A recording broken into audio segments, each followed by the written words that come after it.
Assalamualaikum warahmatullahi wabarakatuh. Alhamdulillah kita dapat bertemu lagi dalam rangkaian video pembelajaran akuntansi pengantar. Bagaimana kabar kalian? Semoga dimanapun kalian berada, kita semua tetap dalam keadaan sehat walafiat. Kita semua juga diberikan kekuatan, kesehatan untuk menjalankan kegiatan sehari-hari dan insya Allah dapat menghasilkan kegiatan yang bermanfaat dan juga barokah untuk kita semuanya. Video pembelajaran ini sudah masuk ke dalam video pembelajaran untuk pertemuan keempat mata kuliah akuntansi pengantar. Pada video kali ini akan dibahas secara detail materi yang berisikan laporan keuangan. Untuk lebih jelasnya, mari sama-sama kita simak tampilan materi berikut ini.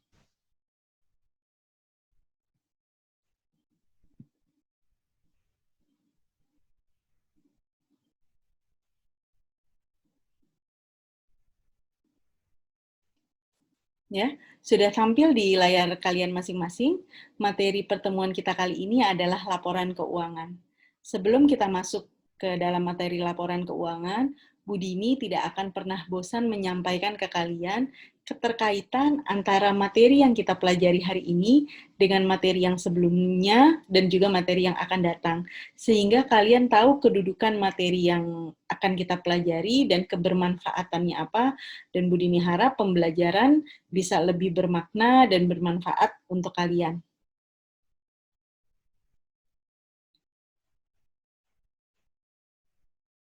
Ya, di awal perkuliahan kita telah Bu Dini sampaikan bahwa di dalam akuntansi terdapat 3 kegiatan utama, yaitu identifikasi, pencatatan, dan juga pengkomunikasian, sebagaimana yang tersaji dalam kotak yang berwarna hijau di sisi sebelah kiri layar video kalian.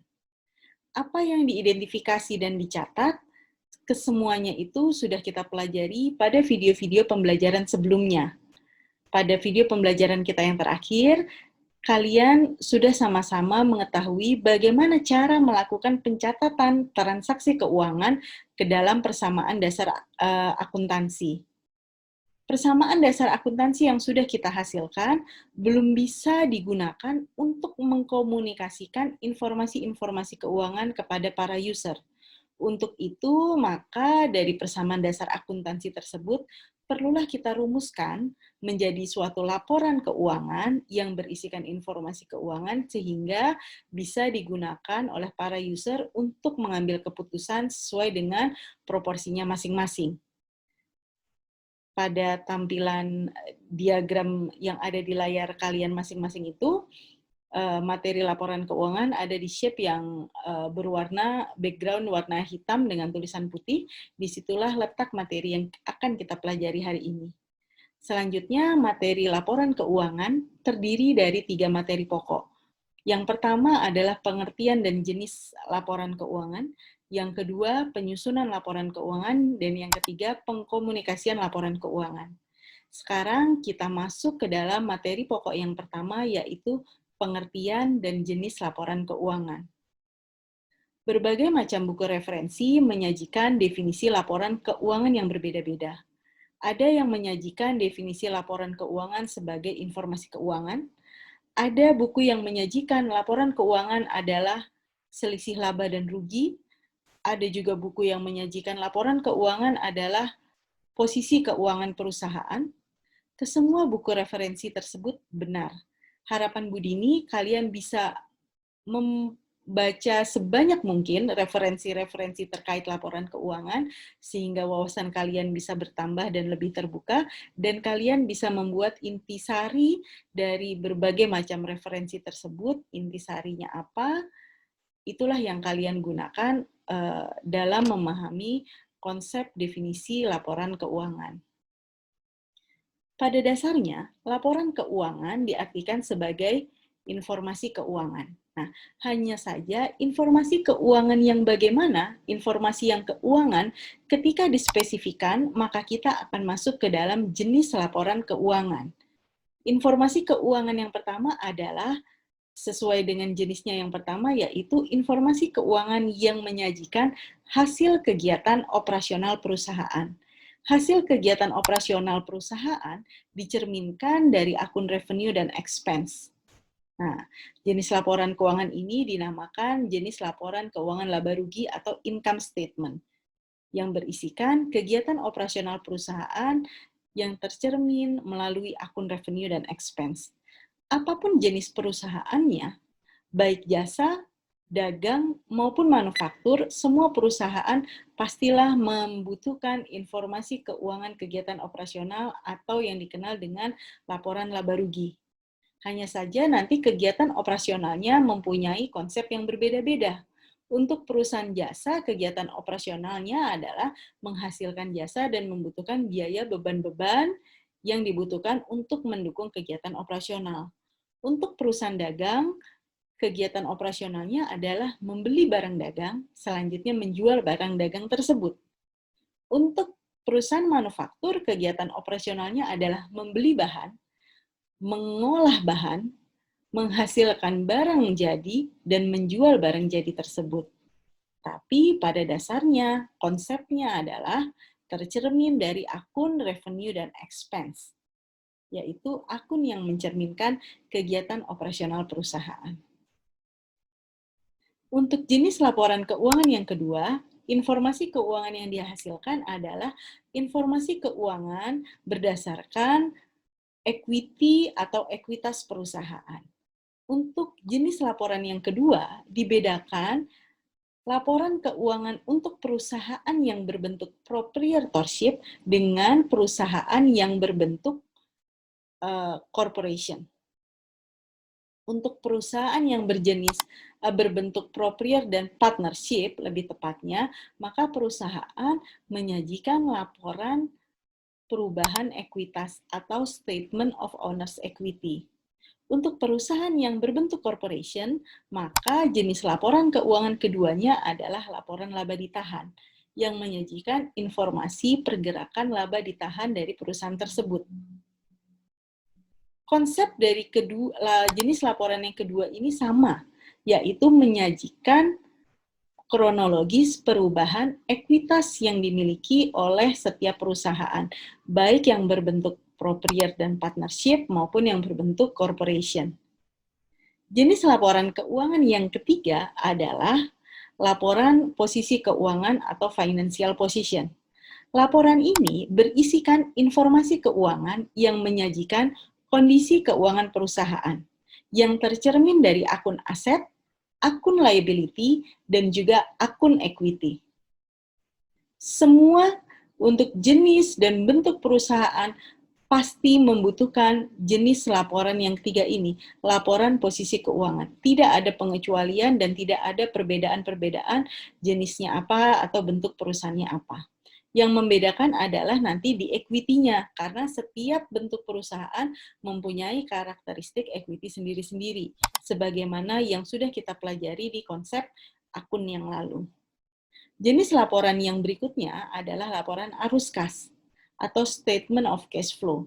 Laporan ini berisikan informasi keuangan yang menyajikan kronologis perubahan akun kas yang dicermati dari 3 aktivitas kas, dimulai dari aktivitas operasi, aktivitas investasi, aktivitas pendanaan.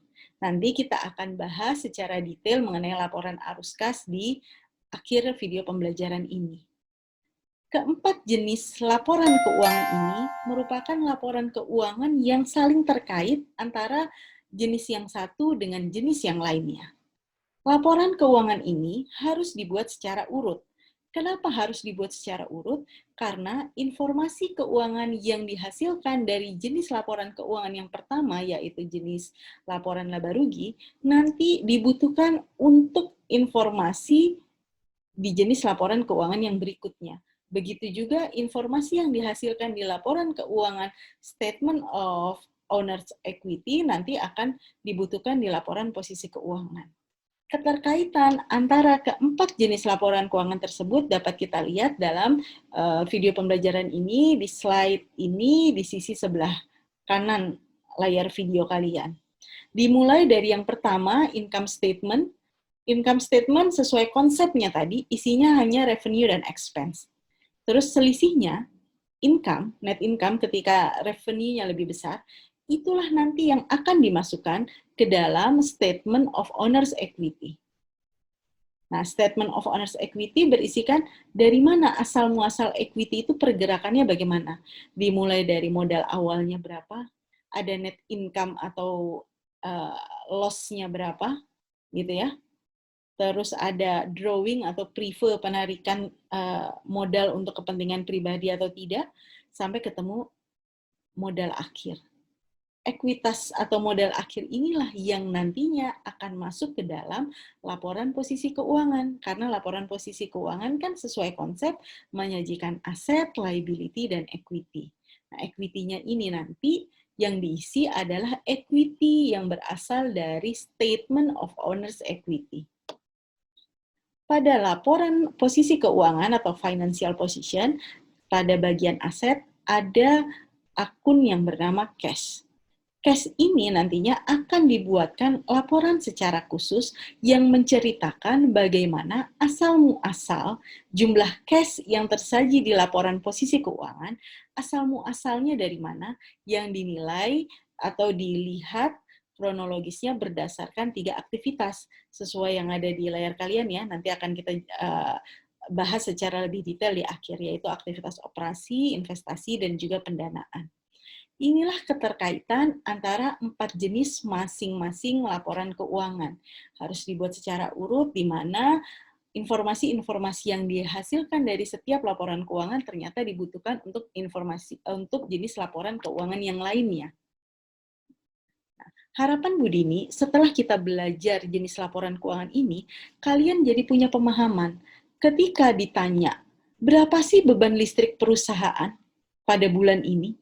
Kalian tahu, mencari berapa jumlah beban listrik yang dibayar, tidak mungkin kita cari itu di laporan posisi keuangan.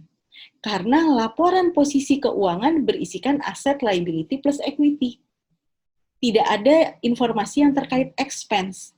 Ketika kita mau cari berapa beban listrik perusahaannya pada periode yang bersangkutan, maka kita harus membuka laporan laba rugi kita, income statement kita.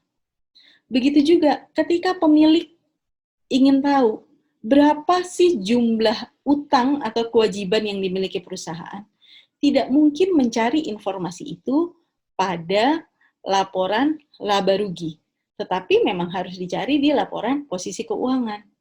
Nah, harapannya Bu Dini, pemahaman kalian dari tentang keempat jenis laporan keuangan ini bisa bisa membuat wawasan baru di diri kalian masing-masing. Ini 4 jenis laporan keuangan dan keterkaitannya untuk perusahaan yang berbentuk proprietorship. Pada tampilan berikut ini, kita sajikan tampilan perusahaan yang berbentuk corporation. Yang berbentuk corporation semuanya masih sama, urut-urutannya itu masih sama. Hanya saja untuk laporan yang terkait dengan equity, tidak menggunakan statement of owner's equity karena equity-nya berbentuk saham dan juga retained earning. Pada jenis laporan yang kedua, kita sajikan laporan laba ditahan atau statement of retained earning. Komposisinya bagaimana? Disajikan retained earning awalnya berapa, ketambahan net income atau kekurangan loss dari kegiatan operasional, dikurangi dengan pembagian dividen jika ada, ketemulah laba ditahan akhir atau retained earning akhir. Informasi inilah yang nantinya akan dimasukkan ke dalam financial position di bagian equity. Tapi dibuat tersendiri. Jangan dimasukkan ke dalam modal saham, karena kan berbeda. Tapi secara konsep, keduanya baik saham maupun laba ditahan, keduanya merupakan satu kesatuan, yaitu pembentuk ekuitas untuk perusahaan corporation. Ya, ini materi pokok yang berisikan pengertian dan juga jenis laporan keuangan. Silahkan kalian cermati, kalian baca, kalian pahami, sehingga kalian punya wawasan baru. Sudah selesai untuk materi pengertian dan jenis laporan keuangan, maka kita bisa masuk ke materi pokok yang kedua, yaitu penyusunan laporan keuangan. Setelah kita menyelesaikan materi pokok yang pertama terkait pengertian dan juga jenis laporan keuangan, Sekarang kita masuk ke materi pokok yang kedua, yaitu penyusunan laporan keuangan. Untuk penyusunan laporan keuangan, Bu Dini masih menggunakan contoh yang kita gunakan pada saat video pembelajaran sebelumnya di pencatatan transaksi ke dalam persamaan dasar akuntansi. Pada video pembelajaran sebelumnya, Bu Dini menggunakan contoh perusahaan transaksi yang terjadi di perusahaan Softbyte.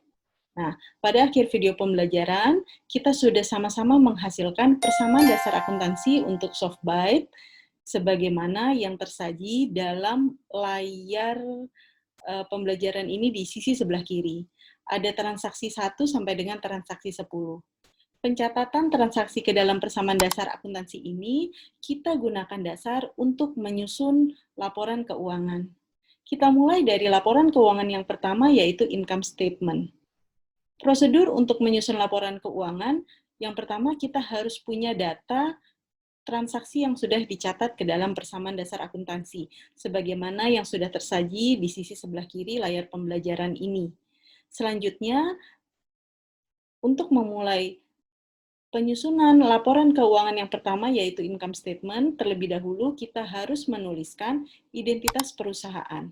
Ya, sebagaimana yang tersaji di sebelah kanan di layar video pembelajaran ini, di situ ada identitas perusahaan dimulai dari nama perusahaan, jenis laporan keuangannya apa, dan juga periodenya kapan, yaitu per 30 September 2011. Kita ketahui bahwa income statement merupakan laporan keuangan yang menyajikan hasil kegiatan operasional yang tercermin dari akun revenue dan juga expense. Sehingga akun-akun yang boleh masuk ke dalam laporan laba rugi atau income statement ini adalah hanya revenue dan juga expense. Nah, revenue dan expense kita ambil datanya dari persamaan dasar akuntansi. Kita lihat di persamaan dasar akuntansi, revenue sudah memiliki kolom sendiri, yaitu di kolom equity, tepatnya di pecahan di retain earning. Di situ ada revenue, ya. Ada 2 kali transaksi, yang pertama transaksi keempat dan yang kedua transaksi keenam, dengan total akumulasi 4.700. Jumlah sebesar 4.700 lah, jumlah sebesar 4.700 inilah yang selanjutnya kita masukkan ke dalam income statement untuk mengisi komponen revenue. Komponen selanjutnya adalah expense. Untuk expense, kita lihat di persamaan dasar akuntansi yang sudah kita miliki, di situ juga sudah ada kolom expense tersendiri, tetapi untuk expense, kita tidak bisa mencuplik total jumlah yang ada di kolom expense. Kenapa? Karena total jumlah yang ada di kolom expense sebesar 1.950 itu adalah total dari berbagai macam expense yang terjadi di Softbyte. Ya, 1.950 itu kan rinciannya ada salaries expense, rent expense, advertising expense, sama utilities expense. Masing-masing expense itu harus kita sajikan secara spesifik, secara rinci. Karena kita tujuan kita membuat laporan keuangan itu kan bukan untuk mengetahui hanya hasilnya saja, tetapi kita membutuhkan penyajian informasi keuangan yang spesifik kepada para user kita. Ketika kita tulis totalnya sebesar 1.950, nanti akan menghasilkan net income yang sama, sebesar 2.750. Tetapi tidak bisa memberikan informasi berapakah bayar gaji karyawannya, berapakah beban utilitasnya, dan beban-beban yang lainnya. Sehingga penyajiannya harus disajikan secara spesifik, sebagaimana yang tersaji di laporan keuangan yang ada di layar pembelajaran ini. Ketika komponen revenue sudah dimasukkan, komponen expense sudah dimasukkan, maka kita dapat mengetahui net income-nya berapa, yaitu sebesar 2.750. Dengan demikian, laporan keuangan yang pertama, income statement, sudah selesai kita susun.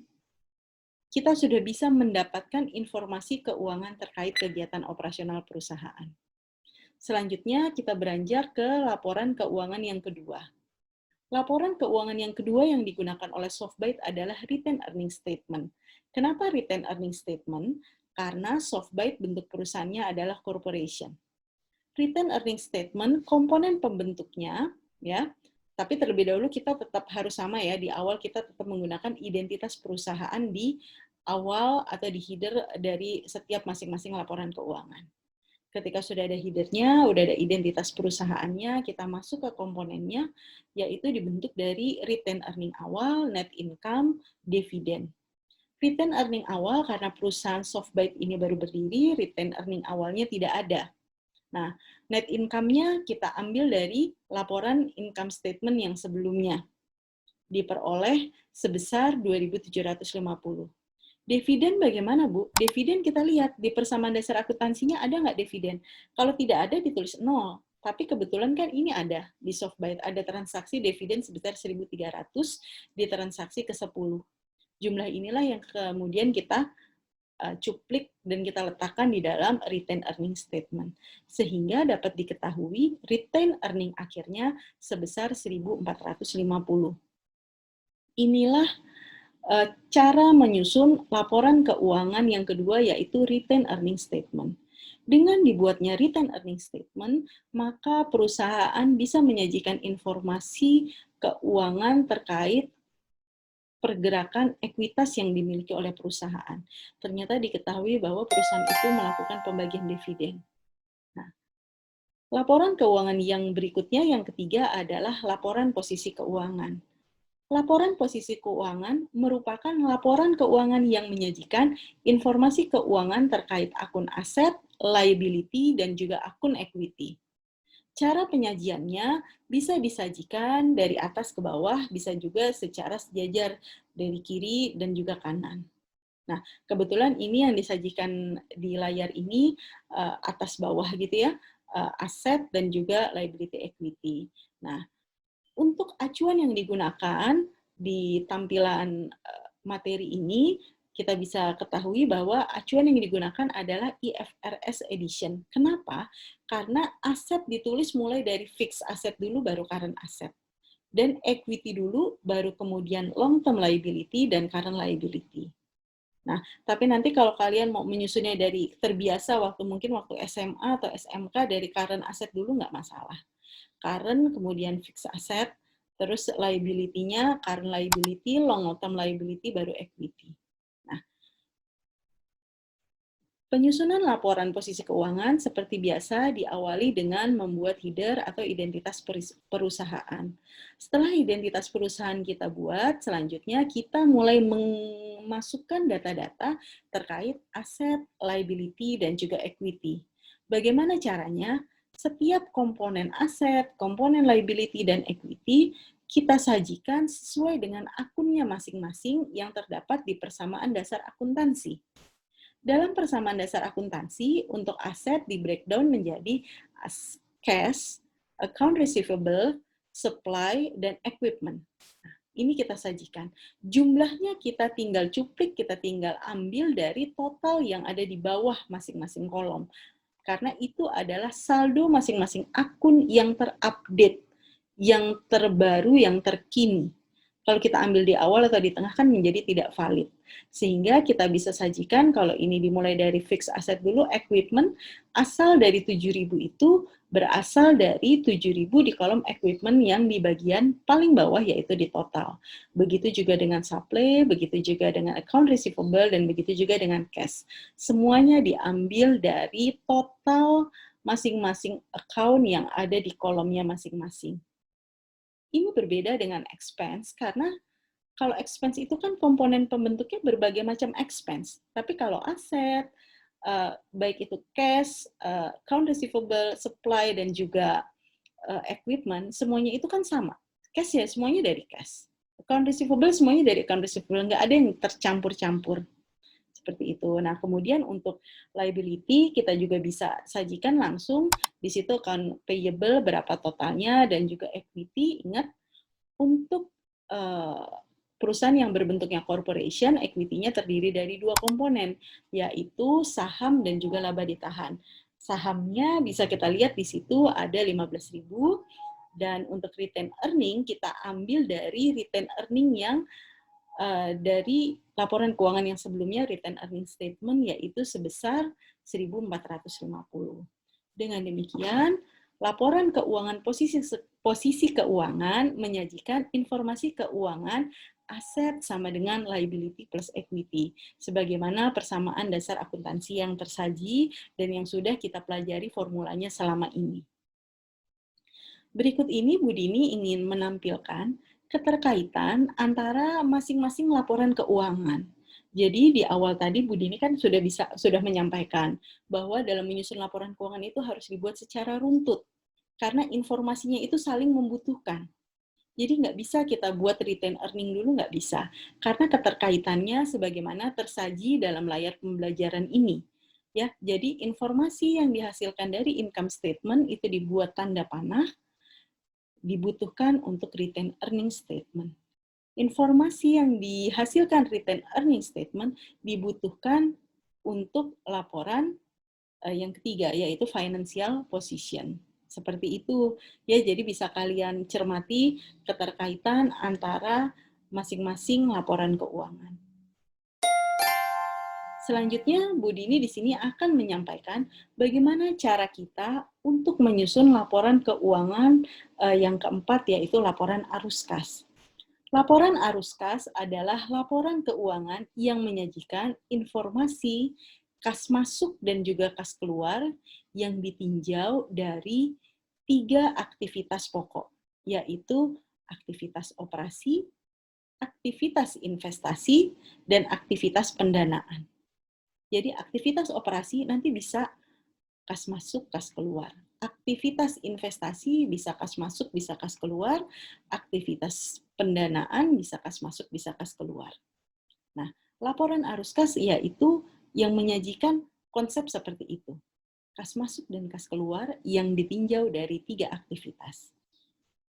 Di sini Bu Dini coba menyajikan hasil ringkasan dari Bu Dini, karena setiap buku punya karakteristik sendiri-sendiri untuk menjelaskan masing-masing aktivitas yang ada di arus kas. Ya, Bu Dini coba menyajikan hasil ringkasan Bu Dini bahwa untuk aktivitas operasi merupakan aktivitas yang berasal dari kegiatan operasional perusahaan. Kita sudah sama-sama tahu bahwa kegiatan operasional perusahaan itu adalah revenue dan expense. Tetapi pada aktivitas operasi di laporan arus kas, di sini Bu Dini juga menyertakan current asset dan juga current liability. Apa dasarnya? Ya, kalau revenue dan expense Bu Dini rasa Bu Dini tidak perlu menjelaskan. Tapi kalau current asset dan current liability, dasarnya adalah ada pergerakan uang kas, baik kas masuk dan kas keluar di current asset dan current liability, tujuannya adalah untuk jangka pendek, yaitu untuk mendukung kegiatan operasional. Atas dasar itulah, current asset dan current liability, setiap pergerakan kasnya, baik kas masuk maupun kas keluar, dimasukkan ke dalam aktivitas operasi. Sebagai contoh, ya, ketika perusahaan kos-kosan, dari kemarin kita berbicara sambil contohnya Kos Handayani terus ya. Ketika Kos Handayani membeli cairan pembersih lantai ya secara cash, hal tersebut kan cairan pembersih lantai itu kan termasuk supply ya, termasuk bahan habis pakai, termasuk perlengkapan. Ketika uang kas digunakan untuk membeli cairan pembersih lantai, maka pengeluaran uang kas yang terjadi atau kas keluar yang terjadi di perusahaan itu dimasukkan ke dalam aktivitas operasi. Karena apa? Karena tujuannya untuk mendukung kegiatan operasional perusahaan Handayani dan jangka waktunya pendek. Untuk menjaga kebersihan Kos Handayani, dan pendek itu kan cepat habis. Digunakan secara rutin kan mau nggak mau cairan pembersih lantai itu habis. Itu yang membuktikan bahwa pada akun current asset terjadi arus kas keluar, dan arus kas keluar itu tujuannya untuk mendukung kegiatan operasional. Sama halnya juga ketika di current asset ada customer atau tamu melunasi piutangnya kepada Kos Handayani, kan cash-nya menerima, arus cash masuk, gitu ya, inflow. Nah, penerimaan account receivable atau piutang itu kan timbul karena adanya kegiatan operasional. karena adanya pendapatan jasa yang belum dilunasi oleh tamu kita. Itulah dasarnya mengapa current asset maupun current asset baik itu untuk kas masuk maupun kas keluar dimasukkan ke dalam golongan aktivitas-aktivitas yang terkait dengan operating activity. Kalau current liability juga konsepnya sama. Maksudnya, tujuan adanya timbul dan masuk dan keluarnya cash akibat current liability itu umumnya terjadi untuk kegiatan operasional perusahaan. Sebagai contoh, misalkan Kos Handayani dalam membeli cairan pel-pelan tadi, cairan pembersih lantai, dilakukan tidak menggunakan uang cash, tetapi utang, sehingga timbul account payable. Account payable pada periode tertentu harus dilunasi. Dilunasinya dengan menggunakan uang cash. Uang cash yang digunakan untuk melunasi utang tersebut kan tujuan adanya pembelian, tujuan pelunasan utang dari pembelian perlengkapan cairan pembersih lantai kan untuk mendukung kegiatan operasional untuk jangka pendek. Hal inilah yang mendasari mengapa current liability setiap pergerakannya masuk ke dalam operating activity. Sekarang kita lanjut kepada aktivitas yang kedua, yaitu aktivitas investasi. Aktivitas investasi tujuannya adalah untuk melakukan kegiatan investasi yang bertujuan untuk mendapatkan return. Return ini tidak harus selalu yang berakibat dalam bentuk uang, tetapi juga benefit-benefit yang non cash, gitu ya. Sebagai contoh, perusahaan melakukan pengeluaran pembayaran pembelian tanah. Yang tanah tersebut tujuannya di masa yang akan datang akan dijual. Nah, uang yang keluar untuk membeli tanah, ya, itu dimasukkan ke dalam arus kas keluar untuk aktivitas investasi. Kenapa? Karena tujuan mengeluarkan uang itu bukan untuk jangka pendek, tapi untuk jangka panjang. Tujuannya ada unsur investasinya di situ. Nah, di lain pihak nanti, di suatu saat, ketika tanah itu tersebut kemudian dijual pada saat tertentu, kas kita kan menerima uang tunai dari penjualan tanah. Ya.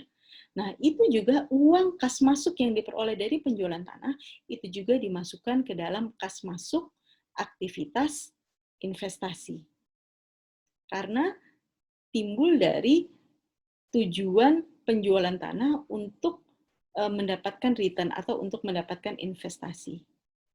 Sehingga Bu Dini sajikan di ringkasan Bu Dini untuk aktivitas investasi tercermin dari akun-akun yang nanti ada mobilitas terkait kas masuk maupun kas keluar untuk akun fixed asset.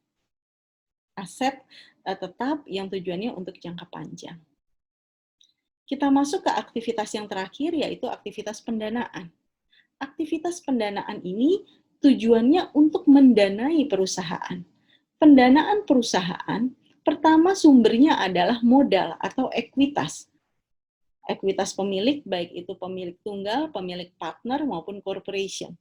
Jadi, perubahan akun equity yang berakibat kas masuk maupun kas keluar itu termasuk dalam aktivitas pendanaan.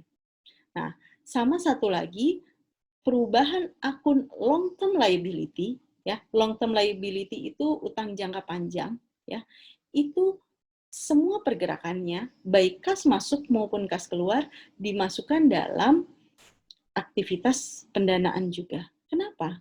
Karena bisa Bu Dini ambil contoh kasus seperti ini ya. Misalkan Kos Handayani berniat ingin mengganti unit AC yang ada di Kos Handayani, misalkan ada 20 kamar gitu ya, pengen diganti unit AC-nya menjadi unit AC yang baru, tapi perusahaan nggak punya uang, perusahaan pinjam uang ke bank. Dengan jangka waktu cicilan, jangka waktu angsuran 5 tahun. Kan jangka waktunya panjang untuk usaha kos-kosan. Nah, maksud dari peminjaman uang tersebut ke bank, yang dinamakan utang bank, tujuannya kan untuk mendanai pembelian AC. Nah, ini juga dimasukkan ke dalam aktivitas pendanaan. Karena utang bank pada kasus tersebut dimasukkan ke dalam golongan long-term liability. Untuk lebih jelasnya, kita bisa menyusun laporan arus kas dari data-data yang ada di persamaan dasar akuntansi milik Softbyte. Ketika menyusun laporan arus kas, sama seperti laporan-laporan keuangan yang sebelumnya, yang pertama harus kita buat adalah menuliskan identitas perusahaan di header-nya. Selanjutnya kita mulai masuk ke komponen penyusunan laporan arus kas. Kita bisa buat di situ ada 3 komponen, aktivitas operasi, aktivitas investasi, aktivitas pendanaan. Bagaimana cara pengisiannya? Cara pengisiannya kalian kembali lagi ke persamaan dasar akuntansi, tetapi untuk saat ini yang kita soroti adalah kolom cash saja. Jadi kolom cash kalian cermati dari mulai transaksi paling awal, yaitu transaksi pertama, sampai dengan transaksi ke-10, yang di situ ada angkanya 1.300. Nah, kalian cermati, transaksi yang pertama 15.000, itu termasuk aktivitas apa? Oh, pendanaan, Bu, karena itu berasal dari ekuitas. Oh, transaksi yang kedua, investing, Bu. Kenapa? Karena itu berasal dari equipment. Equipment adalah fixed asset. Oh, transaksi yang keempat, berasal dari mana? Revenue, Bu. Oh, berarti operating. Transaksi yang keenam, apa asal muasalnya angka 1.500 itu? Oh, dari revenue juga kita masukkan. Oh, itu operating. Terus kalian identifikasi sampai dengan transaksi yang ke-10. Biasanya kalau untuk mahasiswa yang baru awal sekali belajar akuntansi, Bu Dini meminta kalian itu mencermati satu persatu dan nanti menuliskan ke dalam masing-masing aktivitas itu juga satu persatu. Tapi di buku ini kan dianggapnya sepertinya kalian sudah expert gitu ya. Gitu. Jadi cash receipt from revenue itu langsung di total 3.300. Itu asal muasalnya dari mana? Dari 1.200 ditambah 1.500 ditambah 600. Transaksi nomor 4, nomor 6 dan juga nomor 9. Nah, cash payment for expense itu ada 1.950, jelas itu asal muasalnya dari expense yang dikeluarkan. Ya. Bu Dini rasa dengan kalian mencermati seperti ini, kalian bisa menyusun laporan arus kas dengan baik. Modalnya adalah kalian harus tahu konsep akun dan kalian harus tahu ciri khas dari masing-masing aktivitas yang ada di laporan arus kas. Sehingga di laporan arus kas ini bisa membuktikan bahwa kas pada akhir periode ada 8.050 itu asal muasalnya dari mana?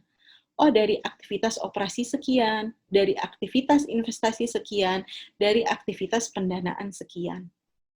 Bu, kenapa nggak kita salin aja semua yang ada di kolom cash yang di persamaan dasar akuntansi, kita salin aja satu kolom, cuplik. Kan itu yang menyebabkan kronologis kenapa bisa ada 8.050.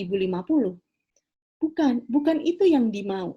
Tapi yang dimau para user nanti adalah informasi-informasi dari setiap operating activity, investing activity, dan financing activity. Sehingga para user itu bisa menilai bagaimana kinerja perusahaan. Ternyata perusahaan uang cash-nya itu berkurang karena memang ada kegiatan investasi besar-besaran dilihat dari investing activity di laporan arus kas. Misalnya seperti itu. Jadi bukan hanya sekedar mencari berapa hasil akhir cash-nya 8.050, tetapi para user membutuhkan informasi dari setiap aktivitasnya. Karena dari setiap aktivitas itu bisa dinilai kinerja keuangan perusahaannya. Demikian penjelasan dari Bu Dini yang Bu Dini sampaikan untuk penyusunan laporan keuangan. Ya, mudah-mudahan penjelasan ini bisa kalian mengerti. Nah, untuk materi selanjutnya yaitu materi pokok yang ketiga adalah pengkomunikasian laporan keuangan. Untuk pengkomunikasian laporan keuangan, Bu Dini akan memberikan mini kasus pada video pembelajaran ini, karena untuk pengkomunikasian laporan keuangan adalah bagaimana sih dari laporan keuangan, keempat laporan keuangan yang sudah kita hasilkan ini, bagaimana kalian itu mengeksplor, mendeskripsikan informasi-informasi keuangan yang sudah tersaji. Nah, sekarang Bu Dini memiliki mini kasus seperti ini, jadi kita masih mengacu ke data keuangan yang sudah dimiliki Softbyte ini ya. Ada income statement, retained earning, financial position, dan juga statement of cash flow-nya. Nah, misalkan Bu Dini pihak bank ya, bank yang akan memberikan kredit kepada Softbyte. Kebetulan Softbyte mengajukan pengajuan kredit kepada bank untuk memperluas usahanya. Ada dua kasus. Kasus yang pertama, Softbyte mengajukan pinjaman ke bank sebesar 3.000. Ya, sebesar 3.000. Jika kalian diposisikan sebagai pihak bank, apakah kalian akan meng-ACC ajuan pinjaman dari Softbyte tersebut? Ya, kalian silakan jawab dan kemukakan alasannya. Kasus kedua, Softbyte mengajukan pinjamannya bukan 3.000, tetapi 30.000. Nah, kalian diposisikan sebagai pihak bank, apa yang akan kalian putuskan? Apakah kalian akan memberikan ACC untuk ajuan pinjaman 30.000 atau tidak? Jadi ada dua kasus. Kasus yang pertama, Softbyte mengajukan pinjaman 3.000, yang kedua, Softbyte mengajukan pinjaman sebesar 30.000, ya. Nah, silahkan dari kasus-kasus tersebut kalian tulis jawaban kalian pada kolom komentar di bawah video pembelajaran ini dengan format seperti biasa, ya. Formatnya kelas, underscore nama, underscore NIM, underscore jawaban. Ya, Bu Dini ulangin, kasus 1, Softbyte mengajukan pinjaman sebesar 3.000 ke bank. Kasus 2, Softbyte mengajukan pinjaman sebesar 30.000. Kalian diposisikan sebagai pihak bank. Apakah kalian akan meng-ACC ajuan pinjaman untuk kasus 1, dan apakah kalian akan meng-ACC ajuan pinjaman Softbyte untuk kasus 2? Bu Dini tunggu jawaban kalian dari masing-masing kelas, baik kelas A, B, C, D, dan juga kelas E. Demikian pembelajaran kita untuk materi laporan keuangan. Jika ada materi-materi yang terlalu cepat Bu Dini sampaikan, atau materi yang Bu Dini masih ada yang tidak jelas Bu Dini sampaikan, silahkan kalian bisa bertanya ke Bu Dini, baik pada kolom komen di video YouTube ini, maupun di Google Classroom, maupun juga dengan menggunakan media WA Group. Ya. Selamat belajar, mahasiswa-mahasiswa Bu Dini. Semoga bisa mempermudah kalian dalam menambah pengetahuan dan juga pemahaman kalian terkait materi laporan keuangan. Terima kasih semuanya. Sampai berjumpa di video pembelajaran selanjutnya. Wassalamualaikum warahmatullahi wabarakatuh.